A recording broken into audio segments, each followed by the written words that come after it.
everyone! Welcome back to my channel. And today guys, isa na namang Filipino restaurant yung pupuntahan natin dito sa Al Riga, Dubai. Ayan, sabi nila mataas ang ratings nito sa TripAdvisor. So, try natin guys pumunta sa Dagat-Dagatan Restaurant, isang Filipino restaurant sa Al Riga. Let's go!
Diyan yung Dagat-Dagatan Restaurant guys, inside that Landmark Summit Hotel. Let's go! Let's go inside and see that lady.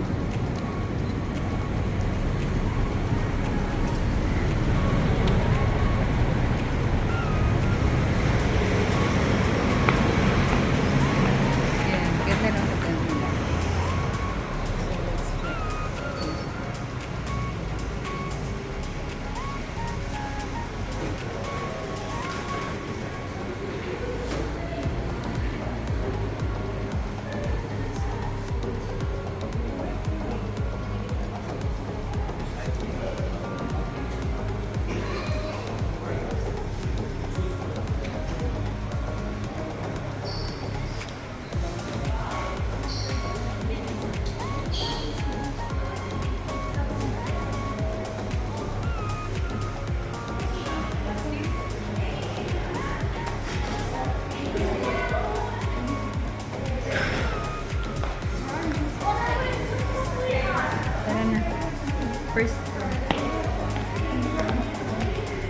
First floor tayo guys. Sa first floor daw ang Dagat-Dagatan Restaurant.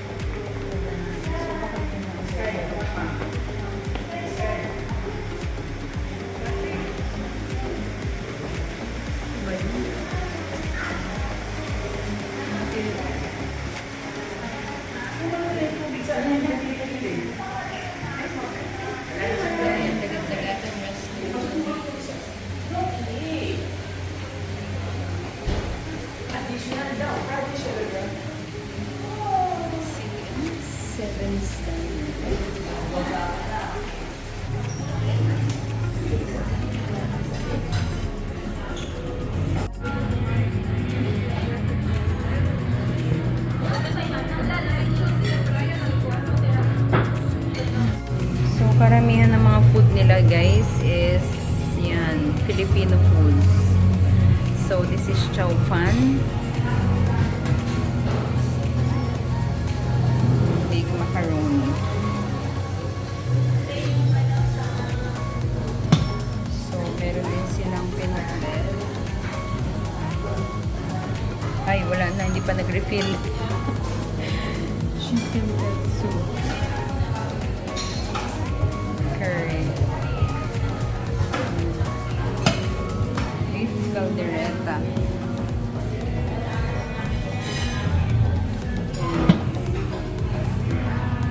Ayan, meron din silang mga pika-pika. Tokwan. Spring rolls. Chips. Tempura. Okonomiyaki. Ano yung okonomiyaki?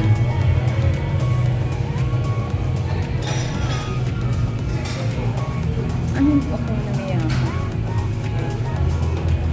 Dilis.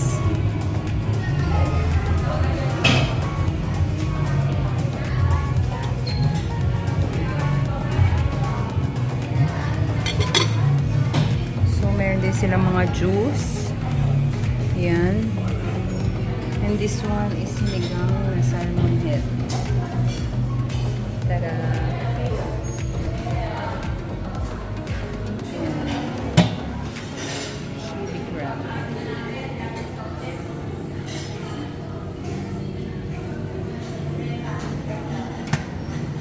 Butter garlic. Butter garlic shrimp.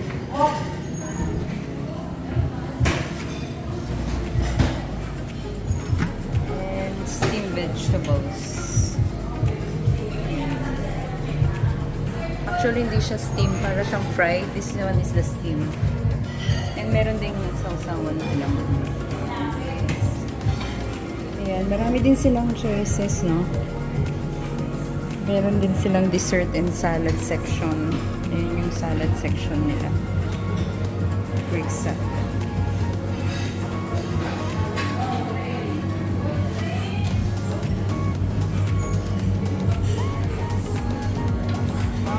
Silang halo-halo, oh, di ba? Halo-halo po, tapos meron din. Ayan, oh. Ay, chicken. ramen. Ramen, ayan, oh. Gusto niya ramen.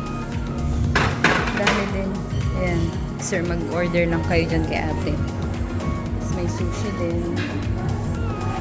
Different salad dressing.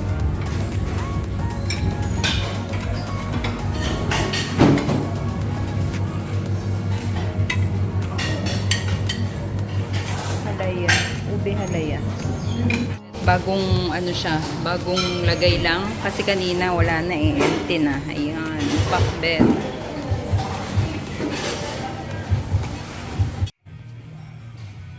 So, halos karamihan ng nakikita ko dito guys na pumupunta is mga kabayan natin, mga Filipinos and mga Indians. Meron din ako nakitang isang puti yata. And sa may halo-halo section nila guys, meron nang naka-ready kung medyo tinatamad kang gumawa, meron nang naka-ready doon. Lalagyan na lang nila ng ice at saka yung halaya and sugar tsaka gatas. Ayan. Pero kung gusto mo naman ikaw din ang gumawa, then ina-allow din naman nila. May mga choices dyan. May sago, gulaman, sweet potato, and ice cream. Yan. So, bahala ka kung gusto mong gumawa ng halo-halo mo. Ayan. Masarap din siya guys kasi walang tipid. Kumbaga, depende sa kung gaano karaming sahog na ilalagay mo. Ayan, may makapuno din pala sila. So, ayan. May enjoy mo talaga yung dessert nila. Bukod dun sa nakalagay doon sa may dessert section kasama ng salad.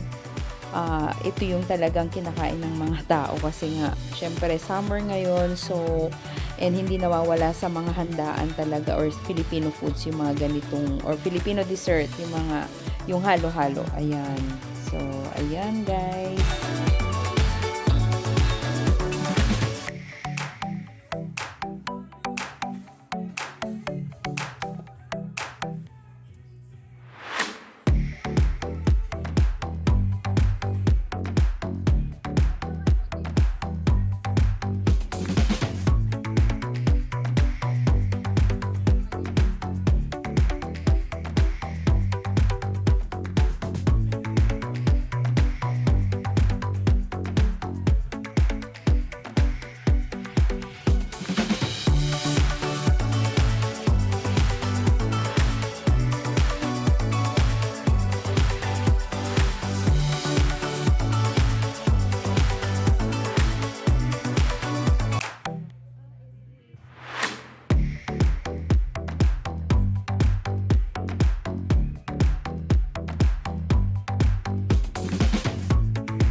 chicken barbecue isaw guys, kasama siya sa buffet. Magre-request ka lang dun sa mga waiter kung gusto mo na siyang iserve sa table mo, isi-serve nila yan sa table nyo. And kapag may mga events guys, gaya ng mga birthdays, ayan si Kabayan, happy birthday. Ayan, pwede kayo magpa-reserve dito or any occasions na gusto nyong buffet, yung food choices nyo, buffet siya talaga. Ayan, pwede dito. Sulit na sulit ang 44 dirhams. So, yan na nga ang Dagat-Dagatan restaurant guys, Filipino buffet here in Al Riga, Dubai. I hope you can try to come and dine in here kasi sulit siya. So, ang per head natin is 44 dirhams. So, it's not so expensive, same like the other buffets. So, I hope you can try to come here in Dagat-Dagatan restaurant, Filipino restaurant here in Al Riga, Dubai. God bless everyone. See you on our next video. But I don't close the door, waiting a chance.